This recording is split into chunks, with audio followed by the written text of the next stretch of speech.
Welcome to episode 30 of Shane Talks 99, July 23rd, 1999. And I promise you, this is going to be a shorter episode than a lot of the ones I've done recently. I know some of them have been running kind of long, especially for the ones that only involved one movie. Stuff like American Pie and the Blair Witch Project got kind of long and I rambled a lot, but it just goes to show how much I love those movies and how important they are to me. And like it just makes it so easy for me to talk about those movies I love. Well, this week, not so much, not going to be a lot for me to talk about with these three movies. I'm going to keep it pretty short and sweet, or at least I'm going to try to. We'll see how this goes. First up, the movie this week that I refuse to watch. Um, Inspector Gadget. And I'm pretty sure I know for a fact it's available on Disney Plus, but I could not bring myself to watch it. Like I didn't want to waste my time with it. I wasn't willing because I don't remember anything enjoyable from this movie that I thought I might be willing to give it another shot. Like I can usually find a lot of stuff to criticize in movies, and I didn't even need to rewatch this to remember what I hated the most about this movie. Um, and it ruins the movie for me, to be honest, because as a kid, I really enjoyed the Inspector Gadget cartoon. I liked it a lot. I mean, not my favorite cartoon of all or anything. Like it's not like it's Darkwing Duck or anything, but still, like I liked the Inspector Gadget cartoon a lot. The fact that you show me Dr. Claw's face in this movie, the fact that Dr. Claw isn't some dude that I only see his hand in the movie, like the fact that they actually gave him a robotic claw hand in this movie, like those were deal breakers for me. I still, 25 years later, have not gotten over it, and I refuse to go back and waste my time watching it again. Um, because I don't remember the movie being funny. I don't remember the movie being enjoyable. I don't remember like I remember some really bad special effects in this movie. And like we've had this special effects conversation a lot recently. Nothing can come close or live up to The Matrix. Like that's the problem with a lot of movies right now is one of the reasons I love 1999 so much is The Matrix changed the game for, digital special effects. And so like everything in this movie is terrible. We'll get to the next movie. It has terrible special effects also. Like it's just it's not good and I just I it's not something that made this movie go back and like so I had to go look up who played Dr. Claw in this movie because like I couldn't even remember. I know they showed me his face and I know it pissed me off. I couldn't even remember that it was Rupert Everett. So it's Rupert Everett if you care or don't remember or I don't know. I don't care. I had forgotten Michelle Trachtenberg played his daughter in this movie. I guess she was still, riding high on Harriet the Spy at this point. Truth be told, I'm gonna list off a couple other big name people that I literally had no idea were in this movie. I didn't remember Carrie Fisher's half sister Jolie Fisher is in this movie. Odo from DS9 is in this movie. Renee Aberbajan, like I don't know how to say his last name, but Odo from Deep Space Nine is in this movie. Mr. Trigger from Friends is in this movie. Sherry O'Terry is in this movie. I absolutely love her. Still had no interest in going back and watching her in this. Dabney Coleman, Andy Dick, D.L. Hughley does a voice in this movie. Like, it has a cast. It has people that in the 90s I enjoyed their work. Still didn't care about going back and rewatching this. So, it's literally a piece of shit. And like I even with that amazing cast that a pretty good cast that I just talked about, like I hope no one actually likes this movie. You know what? Stop. No, I take that back. I can sometimes say things that are a little insensitive, but like if this movie does hit you, if this movie brings back happiness to you in any way, then I am happy for you. Film is subjective. It hits people differently. Like for all I know, maybe this is the last movie you and a parent went and saw together when you were a kid, and then your parent passed away, or whatever. Maybe it holds a special place in your heart that I didn't take into consideration when I went on that rant a second ago. But like, if this movie brings you happiness, I am happy for you. That's all cinema is for anybody. So while I may not enjoy this movie, If it does bring you happiness, then I am happy that it does. Because there's a lot of movies that I am in love with that probably a lot of people do think are pieces of shit, and that's fine.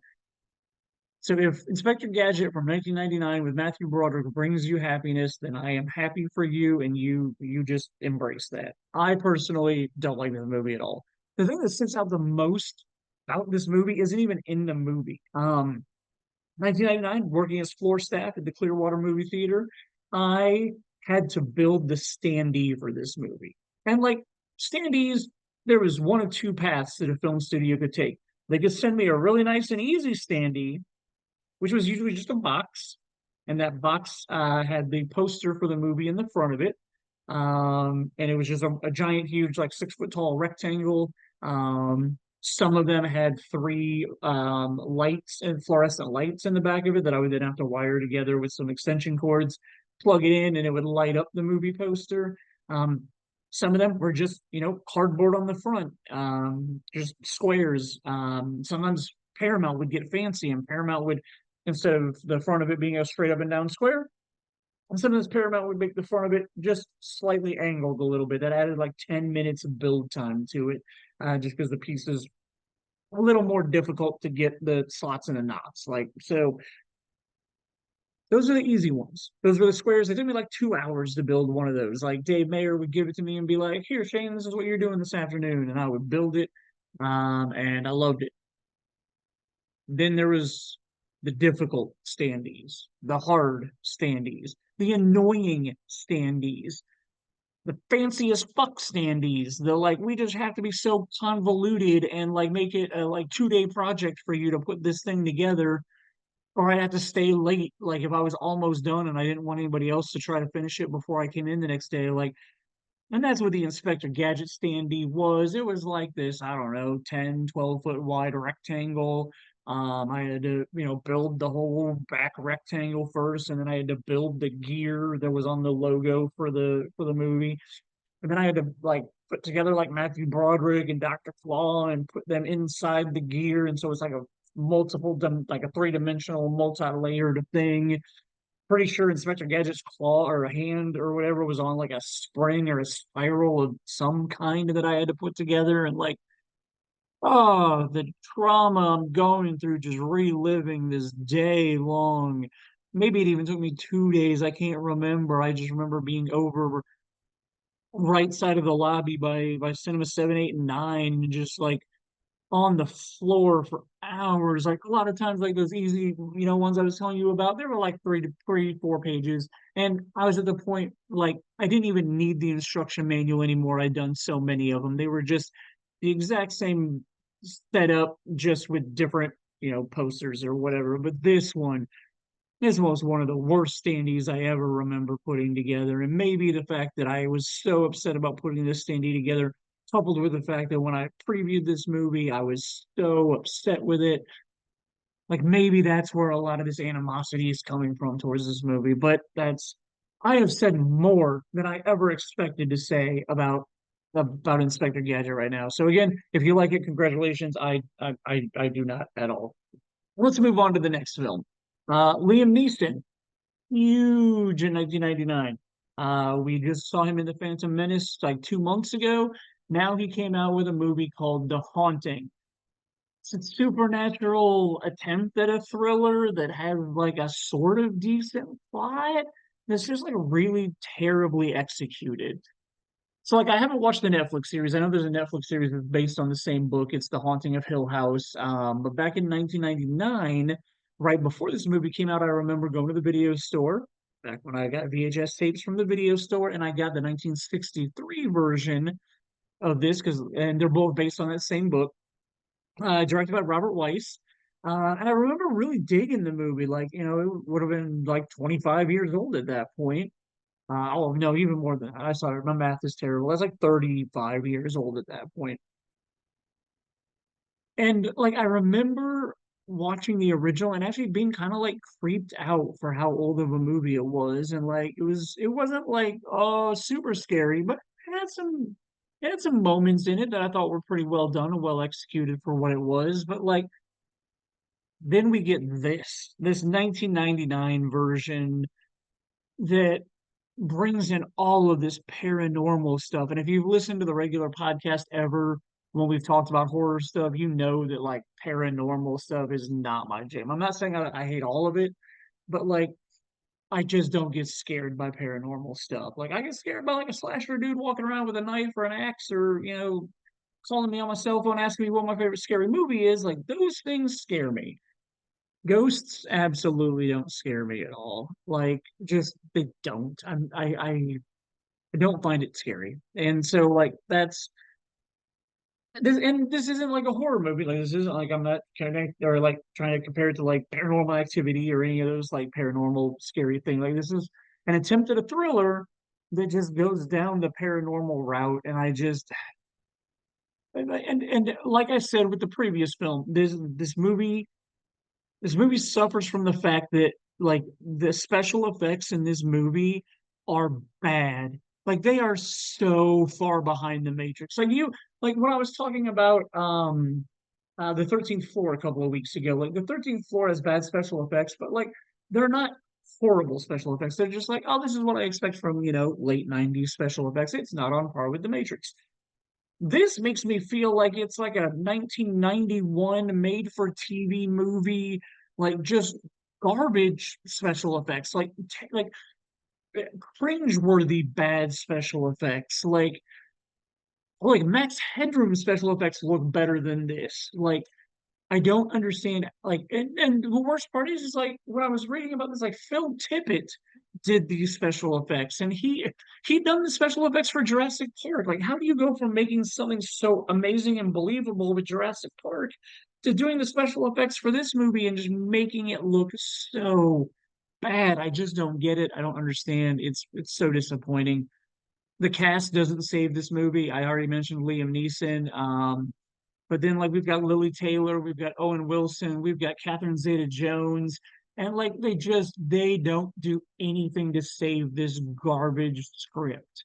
And then it was like that's the other thing, like it's directed by a great director. It's directed by Jan de Bont. And like well now I'm starting to question myself because maybe great isn't the word I should use for Jan de Bont, because let's be 100% honest about Jan de Bont's resume.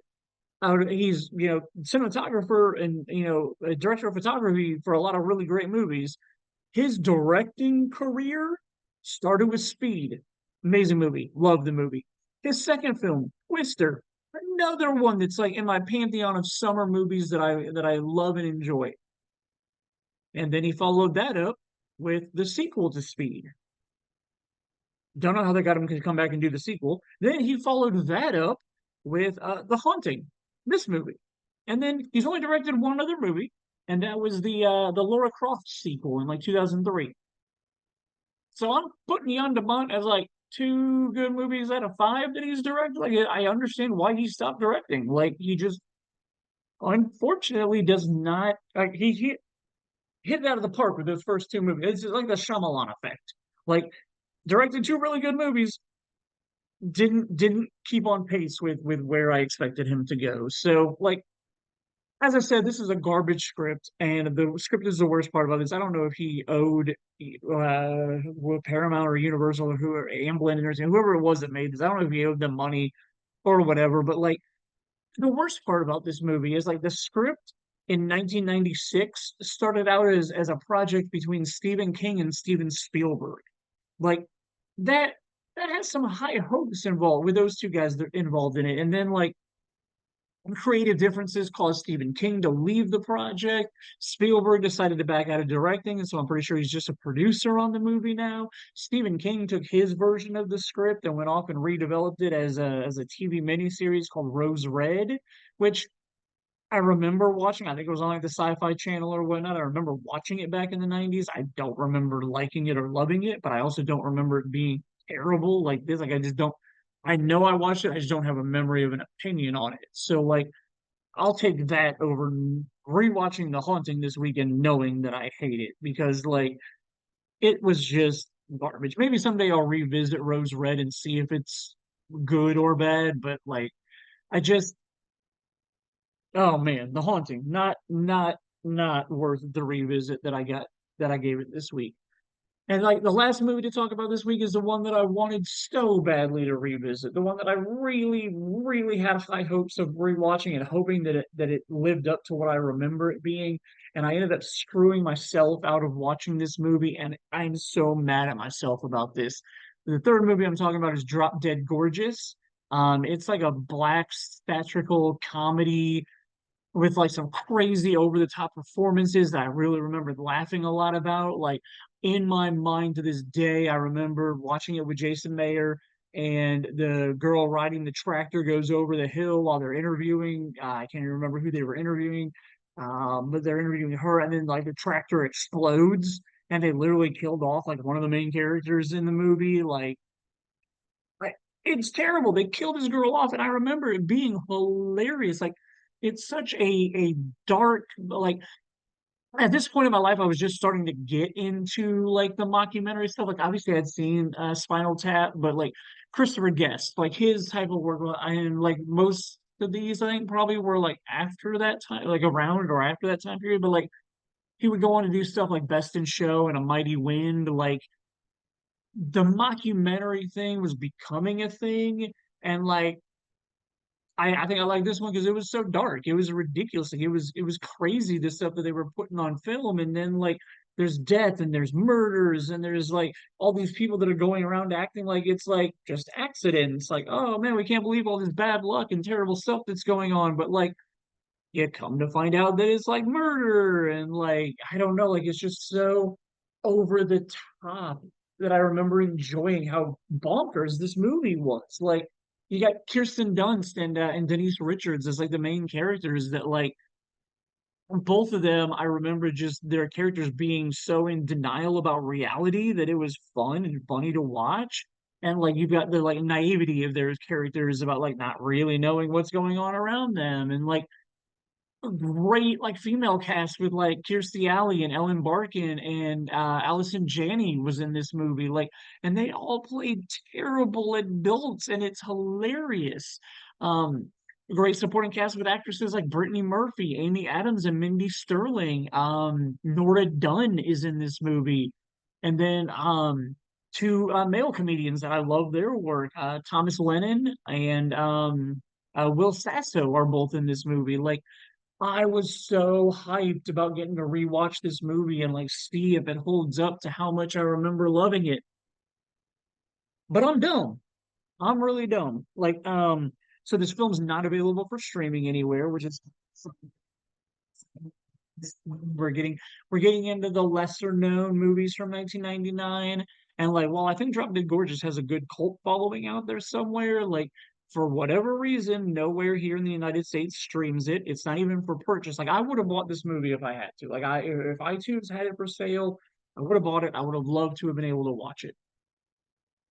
Alas, I went to the internet and using VPNs and websites and streaming stuff I found a website in another country where I was able to watch the first 2 minutes of the movie, and I was like, okay, cool, this plays. I have a way to watch Drop Dead Gorgeous when I get around to it.